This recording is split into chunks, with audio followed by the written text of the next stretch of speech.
한국 교회 성장의 전성기였던 1980년대에 이런 일화가 있습니다.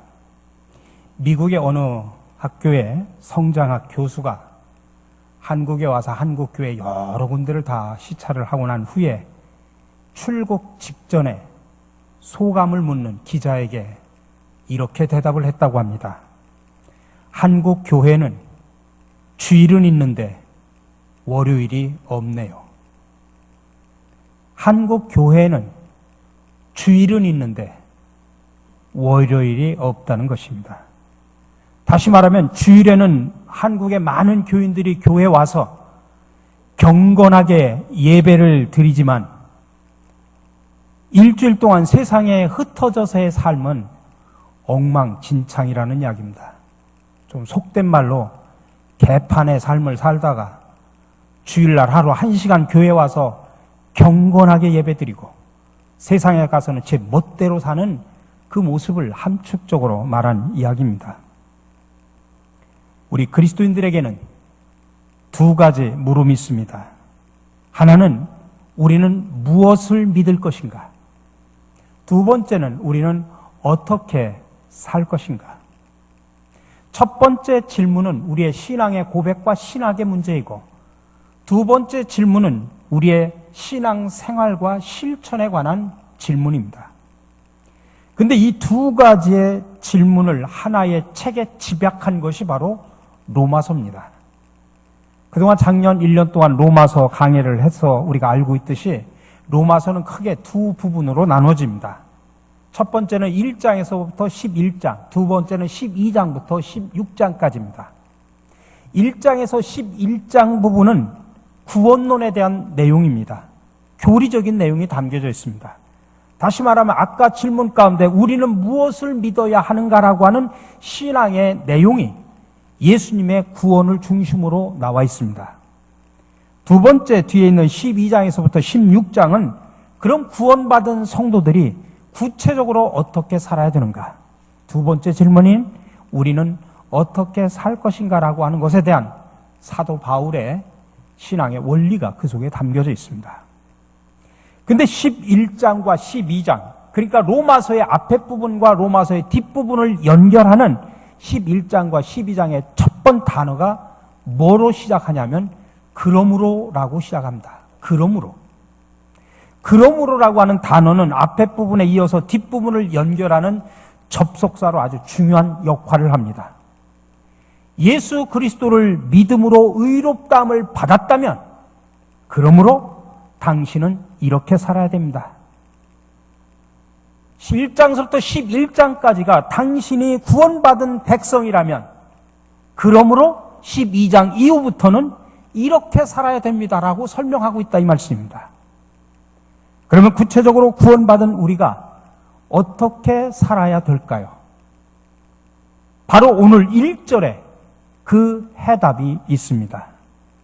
그러므로 형제들아 내가 하나님의 모든 자비하심으로 너희를 권하노니 너희 몸을 하나님이 기뻐하시는 거룩한 산 제물로 드리라. 이는 너희가 드릴 영적 예배니라. 이 한 절 안에 구약과 신약의 예배의 흐름이 결정체처럼 여기 함축되어 있습니다. 여기에서 두 가지 점이 중요합니다. 하나는 예배 장소에 관련된 이야기고 또 하나는 예배 방식에 관한 것입니다.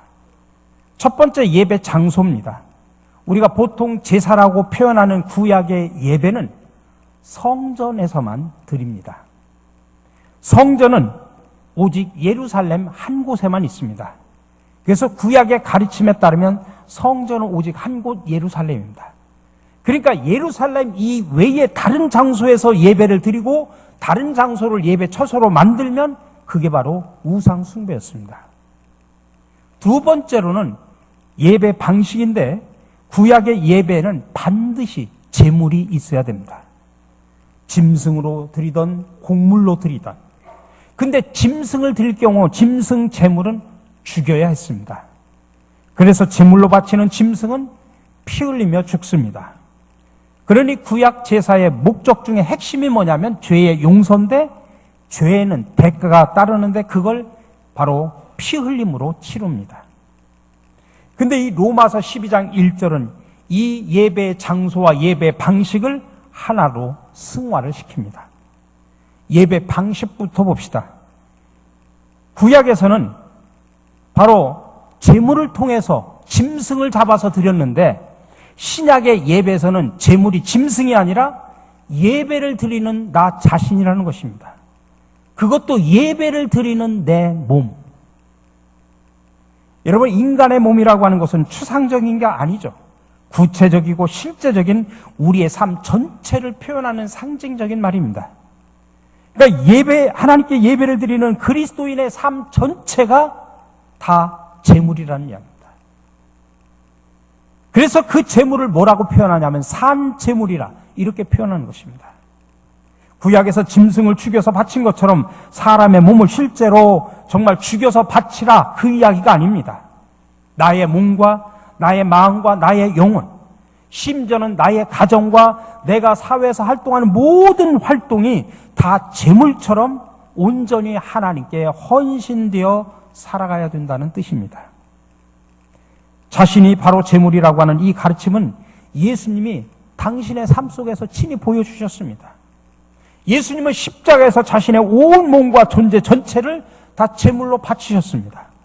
그리고 그 예수님을 주님으로 고백하는 모든 사람들은 그 길을 따르기로 결단한 사람들입니다. 그러니 신체를 갖고 사는 동안 우리의 삶 전체는 다 주님의 것이고 주님께 드려진 제물입니다. 내 것은 없습니다. 모든 것이 하늘 아버지의 뜻대로 진행돼야 됩니다. 그게 바로 우리의 기쁨이고 우리의 감사가 되어야 합니다. 예배의 이 제물에 대한 이 가르침이 예배 장소에 대한 가르침 속에도 담겨져 있습니다. 예배 장소는 구약에서는 예루살렘 한 곳이었는데 이제는 아닙니다. 그것을 영적으로 확장을 해보면 우리의 일상이 진행되는 모든 장소가 다 성전입니다. 그러니 내 집도 성전이고 또 내 회사도 성전이고 내가 친구와 만나서 커피를 마시는 그 카페도 성전입니다. 언제 어디서 누구를 만나든 또 내가 무슨 일을 하든 하나님께 예배하는 태도와 마음으로 사는 것입니다. 다시 말하면 우리의 삶이 예배가 되어야 한다고 하는 그런 이야기입니다. 사도 바울은 이어서 본문 2절에서 우리의 삶이, 일상의 삶이 예배가 되기 위해서 구체적으로 이렇게 해야 됩니다 라고 표현을 하는 것입니다. 그것을 하나님이 제일 기뻐하신다는 이야기입니다. 그것이 바로 우리가 드릴 영적 예배라고 하는 것입니다. 우리는 영적 예배라면 무슨 신비한 모습으로 드리는 게 영적 예배라고 착각을 하는데 그게 아니라 우리의 일상의 삶 속에서 하나님이 기뻐 받으시는 그 일을 행하는 것이 바로 영적 예배라는 이야기입니다. 2절의 말씀입니다. 구체적으로 세 가지를 말하는데 너희는 이 세대를 본받지 말고 오직 마음을 새롭게 함으로 변화를 받아 하나님의 선하시고 기뻐하시고 온전하신 뜻이 무엇인지 분별하도록 하라. 자, 우리가 이제 오늘 예배를 드리고 이제 세상으로 흩어져서 일주일 동안 살아가는데 오늘 여기서만 예배 드리는 것이 아니라 우리의 구체적인 일주일 동안의 삶 자체가 예배인데 그 삶이 하나님이 기뻐 받으시는 예배가 되기 위해서는 이렇게 세 가지를 명심하고 살아라, 그 이야기입니다. 첫 번째가 이 세대를 본받지 말라는 이야기입니다. 오늘 2절에서 말합니다. 너희는 이 세대를 본받지 말고. 여러분, 무엇보다도 이 세대를 본받지 않기 위해서는 무엇보다도 우리의 사고와 교회 안에 슬그머니 들어온 세상적인 가치관, 한마디로 요약을 하면 물질주의와 성공주의를 버려야 됩니다. 요즘 교회 안에서 번영의 복음이라고 하는 것을 많이 사용을 합니다. 번영의 복음이라고 하는 건 뭐냐면 그리스도인은 오는 세상만이 아니라 이 세상에서도 모든 면에서 잘 된다고 믿으며 그것을 추구하는 삶을 말합니다. 다시 말하면 우리가 영적인 면과 죽음 이후에도 관심을 기울이지만은 대개는 이 세상에 살면서 건강과 재물과 행복을 강조합니다.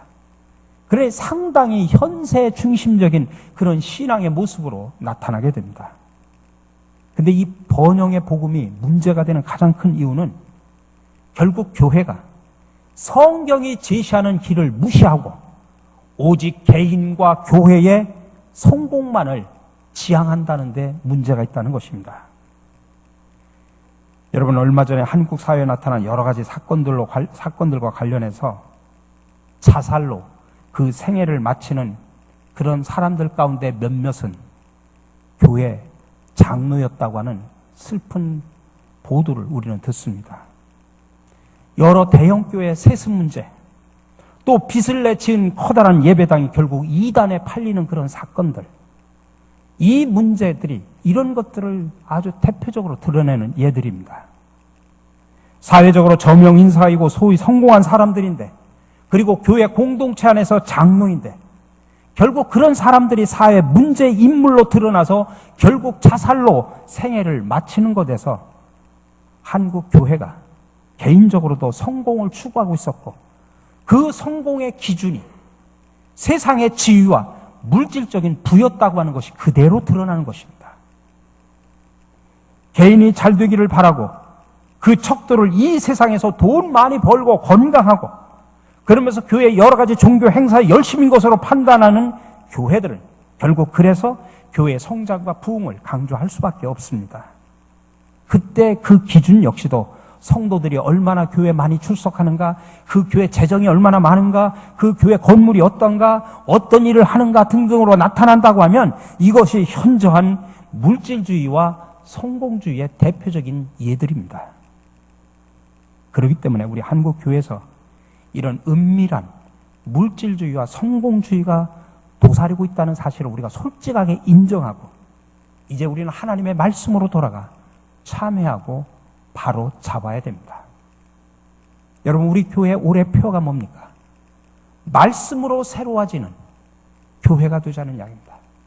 그동안 우리가 세상적인 가치관을 가지고, 아니 교회 안에도 신앙 자체도 세상적인 가치 기준을 가지고 판단하고 살아왔던 우리의 삶을, 빗나간 우리의 삶을 말씀으로 다시 교정하자는 이야기입니다. 다시 새로워지자는 이야기입니다. 우리가 하나님 앞에 서서 우리가 하는 생각과 행동들이 과연 하나님의 말씀인 성경에 부합하는지 살펴보자는 이야기입니다. 왜냐하면 성경만이 우리의 객관적인 기준이기 때문입니다. 여러분, 예를 들어서 성경에 보십시오. 예수님은 분명하게 말씀하셨습니다. 너희가 하나님과 재물을 겸하여 섬기지 못하느니라. 그 말씀 앞에서 어떤 이야기를 했냐면, 한 사람이 두 주인을 섬기지 못할 것이니 혹 이를 미워하고 저를 사랑하거나 혹 이를 중히 여기고 저를 경히 여기게 된다라고 이야기합니다. 그러므로 우리와 교회는 재물에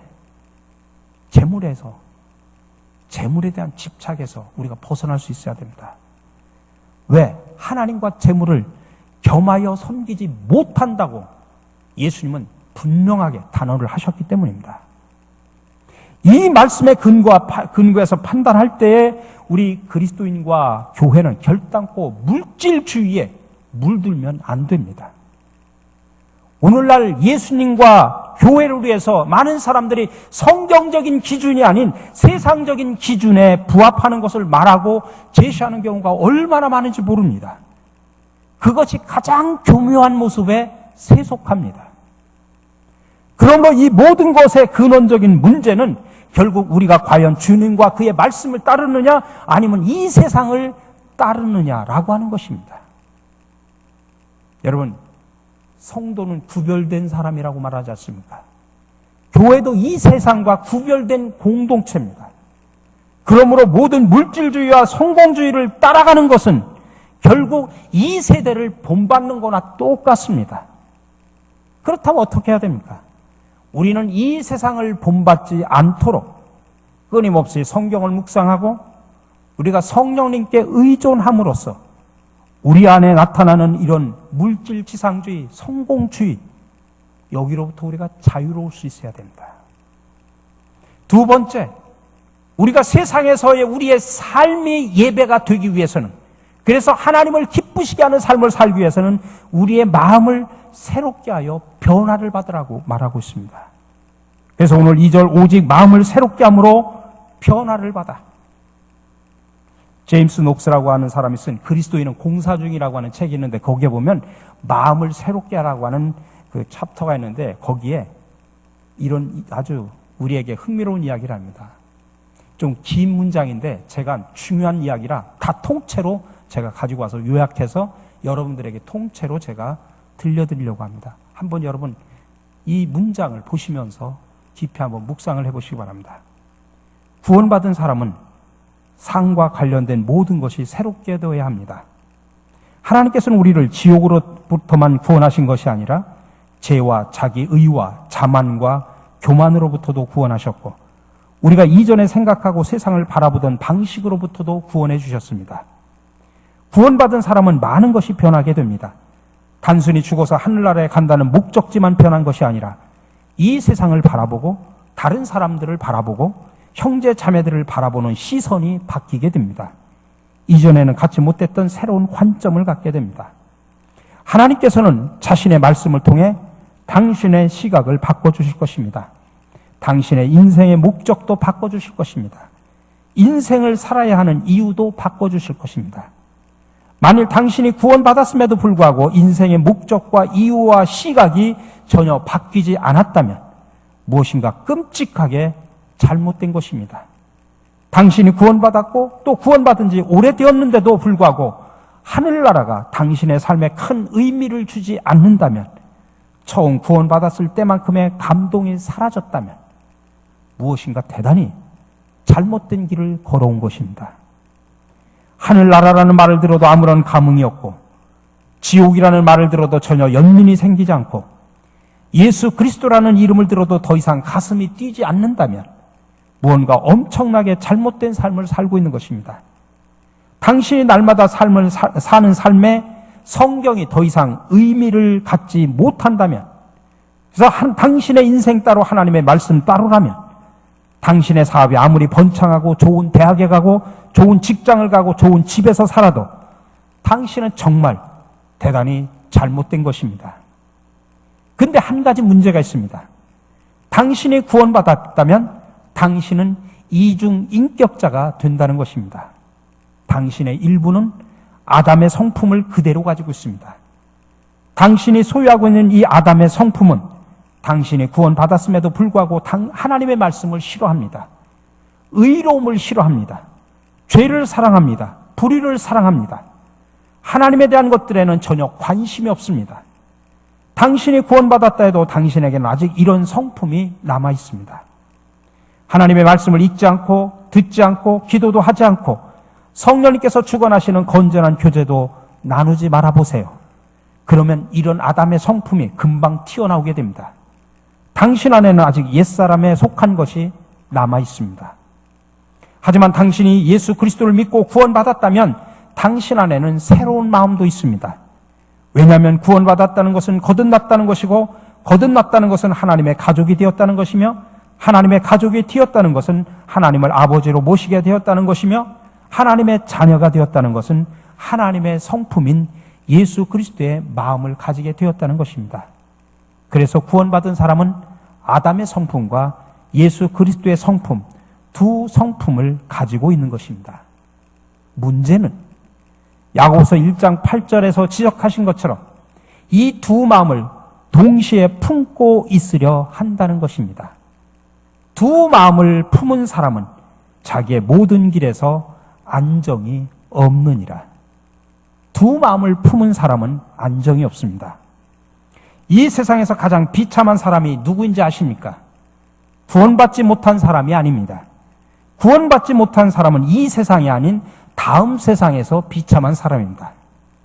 구원받고 주님을 위해 헌신된 삶을 사는 사람도 아닙니다. 주님을 위해 사는 삶이야말로 가장 값진 인생이기 때문입니다. 이 세상에서 가장 비참한 사람은 구원받고 하나님의 말씀도 어느 정도 알지만 그 말씀대로 살지 않는 사람입니다. 이런 사람들은 하나님의 말씀을 알기 때문에 세상으로 나가 세상 사람들처럼 세상을 즐기면서 살 수도 없습니다.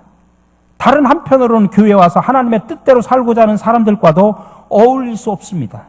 왜냐하면 구원받았음에도 불구하고 세상을 사랑하는 마음을 가지고 있기 때문입니다.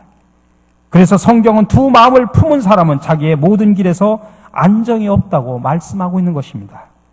마음속에 죄를 품고 있기 때문에 주님과 동행할 수도 없고, 다른 한편으로는 마음속에 그리스도를 소유하고 있기 때문에 세상과 동행할 수도 없습니다. 그래서 두 마음을 품은 사람은 이 세상에서 가장 비참한 사람입니다. 자, 여러분은 어떻습니까? 여러분 아직도 두 마음을 품고 계십니까? 구원받은 백성이라고 이야기하면서도 아직도 두 마음을 품고 사십니까? 아담의 성품과 예수 그리스도의 성품, 이 두 마음을 여러분 가슴속에 품고 사십니까? 그러면 여러분의 인생에 안정은 없습니다. 아담의 성품을 그대로 갖고 살아 이 세상에서 여러분 가장 비참한 삶을 사는 사람입니까? 아니면 예수 그리스도의 성품을 닮아 이 세상에서 가장 행복한 삶, 안정된 삶을 사는 사람입니까? 부디 바라기는 오직 마음을 새롭게 함으로 예수 그리스도의 성품을 가슴에 담고 변화된 그리스도인으로 살아가시기를 주님의 이름으로 간절히 축원합니다. 마지막으로 하나님의 뜻을 분별하며 살으라고 강조하고 있습니다. 그래서 오늘 2절 마지막 부분에 하나님의 선하시고 기뻐하시고 온전하신 뜻이 무엇인지 분별하도록 하라고 말하고 있습니다. 가끔 우리 주변에서 하나님의 음성을 들었다, 하나님의 지시를 받았다라고 하는 그런 사람들로 인해서 교회나 공동체가 어려워지는 것을 볼 수 있습니다. 흔히 사람들은 누가 음성을 들었다, 누가 지시를 받았다고 하면 마치 옆에서 친구가 얘기하듯이 아니면 선생님이 막 지시해 주는 대로 말하는 것으로 생각을 합니다. 하지만 그것은 아닙니다. 그런 것들은 대부분 보면 성경을 읽다가 또 막 기도하다가 또 다른 사람들과 상담을 하다가 그게 하나님의 뜻일 것 같다는 생각이 자기 마음에 떠오른 것에 불과합니다. 물론 한 번 마음에 떠오른 것이 그 후에도 오랫동안 마음에서 떠나지 않을 수가 있지만 여러분, 오래 내 마음에 머무는 생각이라고 할지라도 그게 반드시 하나님의 뜻은 아닙니다. 이것을 모르고 많은 사람들이 그 사람만이 하나님으로부터 직통 계시를 받는 비밀한 통로가 있는 줄 착각하면 문제가 심각합니다. 몇 년 전에 어느 교인이 저한테 와서 이야기를 합니다. 제가 기도를 많이 해보니까 하나님께서 저에게 이런 말씀을 하시더군요. 하면서 그분이 어느 신비한 목회자가 있는 곳에 가서 그분을 통해서 아주 신비한 어떤 계시를 받았고 자기도 기도해보니까 그 계시대로 하는 게 좋겠다라고. 그래서 나중에 정말 장차 하나님의 마지막 때가 가까워졌는데 자기를 통해서 하나님은 귀한 일을 사용하시려고 해서 내가 기도하면서 준비를 해야 되겠다고 하면서 그곳으로 떠나셨어요. 다시 한번 기도하시면서 말씀을 묵상하시면서 하나님의 뜻을 분별하시라고 하고서 뭐 가시겠다고 하니까 또 그 신비한 직통 계시를 받으신 분한테 가신다고 하니까 직통 계시가 없는 저는 보낼 수밖에 없죠. 그래서 보내드렸어요. 결국 그의 신앙은 무너져 버렸어요. 무너져 버렸어요. 물론 우리가 정상적인 그리스도인이라면 누구나 매사에 하나님의 뜻을 알고 그대로 살기를 다 원합니다. 이것을 위해서 기도하고 말씀을 읽고 묵상하고 또 주변 사람들에게 또 기도를 많이 하는 사람들에게 조언을 구하기도 합니다. 그러나 정작 안타까운 것은 성경은 여기에 대해서 아무 답도 주질 않습니다.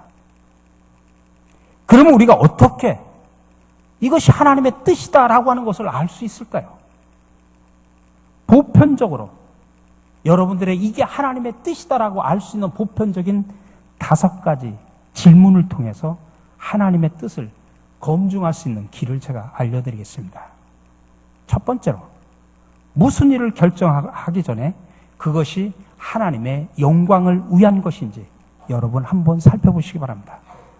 정말 그것을 통해서 내가 하나님께 영광을 돌리는 것인지 아니면 그것이 자꾸 내 욕망과 탐욕과 이기심을 채우기 위한 것인지. 많은 사람들은 자기의 욕망과 탐욕을 가지고 하나님 앞에 막 기도하다가 기도를 오래 하다 보면 왠지 모르게 자기 스스로가 신비해져요. 그래가지고서 그 자기의 욕망을 하나님의 뜻으로 덧입혀가지고 이게 하나님의 뜻이구나라고 그대로 밀고 나갑니다. 근데 그건 하나님의 뜻이 아니라 자기의 욕망을 분출하는 것뿐이에요. 두 번째로는 무슨 일을 결정하기 전에 그것이 이웃에게 그리스도의 영광을 나타내고 또 많은 사람들에게 생명을 주는 일인지 점검해 볼 필요가 있습니다. 여러분, 마귀도 역사합니다. 근데 마귀의 역사는 사람을 죽이고 도둑질하고 멸망시키는 게 목적입니다. 그러나 성령의 역사는 생명을 얻게 하고 더 풍성히 얻도록 하는 것이기 때문에 그렇습니다. 세 번째로는 기도하면서 내 마음속에 뜨거운 소원이 일어나는지 여러분 한번 살펴보셔야 됩니다. 빌립보서 2장 13절에 보면 하나님께서는 우리로 하여금 뜨거운 소원을 갖게 하심으로써 하나님의 뜻을 행하게 하신다고 그랬습니다. 만일 우리가 기도할 때 내 심령 깊은 곳에서부터 소원이 생기지 않는다면 그것이 과연 하나님의 뜻인지 여러분 다시 한번 점검할 필요가 있습니다. 네 번째로는 무엇을 하고자 하는 생각과 소원이 하나님의 말씀인 성경과 일치하는지 안 하는지 여러분 검토해 보셔야 됩니다. 이것이 하나님의 말씀과 일치한다면 하나님의 뜻이지만 말씀에 어긋난다면 그것은 하나님의 뜻이 아닙니다. 그리고 마지막으로는 그렇게 기도한 다음에 내 마음이 평안한지 살펴보셔야 됩니다. 왜 그러냐면 우리가 믿는 하나님은 평강의 하나님이십니다. 그러면 하나님의 뜻이면 내가 그런 결정을 해도 하나님께서는 내 마음에 평안을 주십니다. 만일 우리 마음에 지속적인 평안이 온다고 하면 출발하라는 하나님의 사인으로 받으셔도 됩니다. 그러나 지금까지 말한 5가지 질문에 어느 한 가지라도 노라는 대답이 있다고 하면 여러분 하나님의 뜻이 아니다라고 생각하시고 과감하게 포기하시기 바랍니다. 우리가 하나님의 뜻을 알고 행하면 하나님께서는 우리의 자원이 되어주십니다. 우리가 이와 같은 기준으로서 하나님의 뜻을 바로 분별해서 행할 때 우리는 승리하는 삶을 살 수가 있게 되는 것입니다. 개혁주의 신학자인 에드윈 파머라는 분이 또 하나님의 뜻을 분별하는 법이라는 책 속에서 그는 하나님의 뜻을 분별하는 정확한 2가지 기준을 우리에게 제시를 합니다. 그것은 성경과 성령의 조명이라고 표현했습니다. 하나님께서는 성경을 통해서 하나님의 뜻을 우리에게 계시해 준다는 이야기죠. 여러분 엉뚱한 데 가서 어떤 사람 직통 계시를 받았다고 그 사람한테 가서 하나님의 뜻, 그분이 하나님의 뜻이 이렇습니다라고 해서 받지 마십시오. 성경에 이미 66권 속에 하나님의 뜻이 다 담겨져 있습니다. 그리고 성령께서 우리를 하나님의 뜻으로 갈 수 있도록 인도해 주십니다. 그래서 성경과 성령의 조명이 기준이다라고 이야기를 합니다. 그럼에도 불구하고 그의 결론은 뭐냐면 우리 인간이 성경 이외의 문제에 있어서 이것이 하나님의 뜻입니다라고 분명히 말할 수 있는 것은 아무것도 없다 그렇게 표현합니다. 다만 우리가 하나님 안에서 최선을 다해 살아갈 때 하나님께서 그 모든 것이 협력하여 선을 이루어 주신다라고 말하고 있습니다. 제가 오늘 아침에 제가 문자를 받았어요.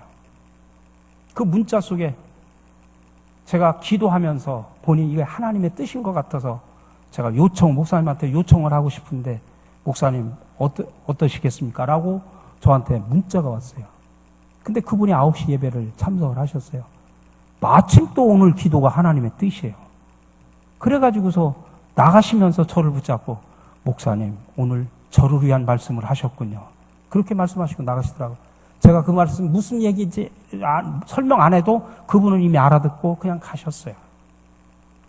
여러분 우리가 성도로서 주일에 교회 나와 경건하게 예배를 드리는 거, 또 세상에 흩어져서 일주일 동안 우리의 삶으로 예배를 드린다고 하는 것, 정말 이상적이지만 결코 쉬운 일은 아닙니다. 우리가 각자의 삶의 자리 속에서 정직하고 진실하고 의롭게 살려고 하면 할수록 세상이 우리를 가만히 두질 않습니다. 아니 특별히 사탄은 우리를 끊임없이 유혹하고 넘어뜨리려고 합니다.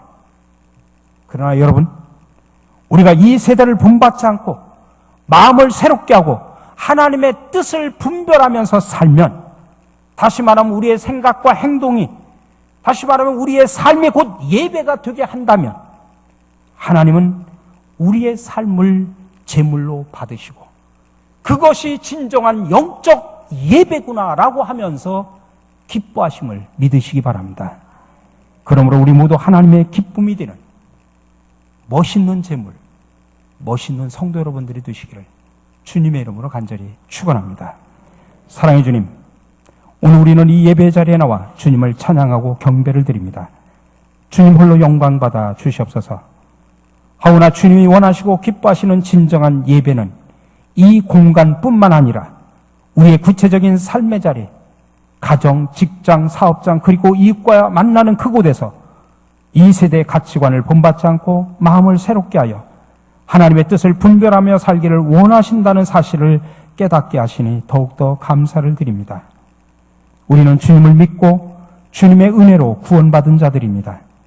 그러므로 이 세상에서 우리의 구체적인 삶이 제물이 되어 주님을 진정으로 예배하는 영적 예배자들이 되게 하여 주시옵소서. 자신의 몸을 구체적인 제물로 삼아 우리를 구원하신 예수 그리스도의 이름으로 기도드립니다. 아멘.